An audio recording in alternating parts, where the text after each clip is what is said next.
चुप रहबू। सुनो बतिया अरे बुलातानी हो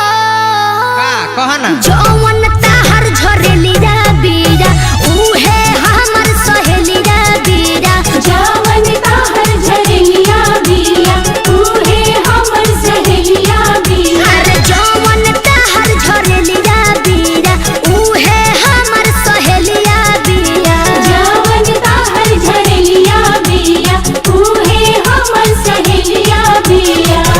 पगलाई बिस्कारे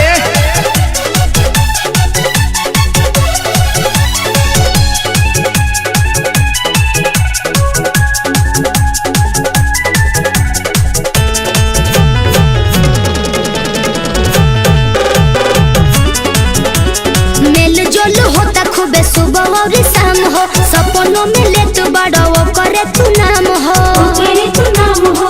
करे तू नाम हो अरे मेल जोल होता खूबे सुबह और शाम हो सपनों में ले तू बड़ा वो करे तू नाम हो सुलझी न तो हसे सुना हो राजा ऐसन पहेलिया बिया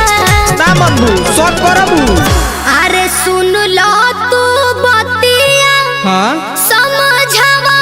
तनी अच्छा इज्जतिया बचावा तनी हो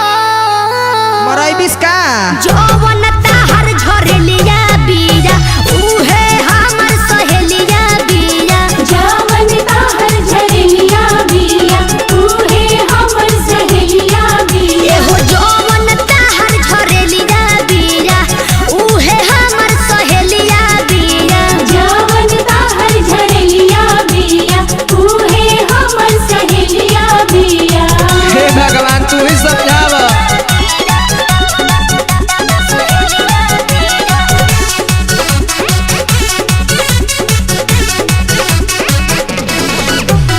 कहत फोन कके जे बोलावा दी लव यू मैसेज कइल राज खोलावा दी राज खोलवा दे जी राज खोलवा दे अरे कहत फोन कके जे बोलावा दी लव यू मैसेज कइल राज खोलावा दी तनिको नाही बुझी हो बिकी ताहर रखेलिया बिया सुना के करा कहला में पड़ल बाड़ू। अरे कैसे हमारा रहते प्यार कबूल कइलो अरे ना रे राजा बड़का अरे भूल कइलो हो अरे अब छाती फाड़ के दिखाई। जौवन ताहर झरेलिया बीरा उहे हमर सहेलिया बीरा जौवन ताहर झरेलिया बिया उहे हमर सहेलिया बिया जौवन ताहर झरेलिया बीरा उहे हमर सहेलिया बीरा जौवन ताहर झरेलिया बिया उहे हमर सहेलिया बिया शायद जीवन में पहली बार गलती हो गला अब ना हो।